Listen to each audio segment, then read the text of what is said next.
Hello' everyone, সকলোকে good morning জনাইছোঁ। মই ৰুনুমা।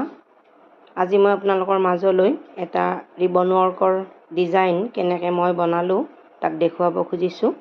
যিসকলে ৰিবন ৱৰ্কৰ কাম জানে তেওঁলোকে এই ভিডিঅ'টো স্কিপ কৰিব পাৰে।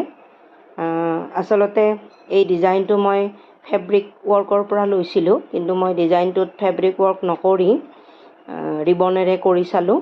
মই আগতে ৰিবন ৱৰ্কৰ কাম কৰা নাছিলোঁ, কিন্তু যেতিয়াৰ পৰা ৰিবন ৱৰ্কৰ কাম কৰিবলৈ লৈছোঁ মই মোটামুটি 2025 22 ডিচেম্বৰ নে কি এটা দিনৰ পৰা ৰিবন ৱৰ্কৰ কাম ষ্টাৰ্ট কৰিছিলোঁ।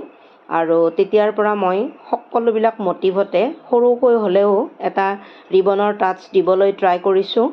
আৰু মই সেই ৰিবনৰ টাচটো দিয়াৰ পিছত ডিজাইনটো কেনেকুৱা হয় চাবলৈ বহুত এক্সাইটেড হৈ থাকোঁ। এই ডিজাইনটোত মই ৰিবন ৱৰ্ক কৰি বহুত ভাল পাইছোঁ। আপোনালোকে কেনেকুৱা পাইছে জনাবচোন।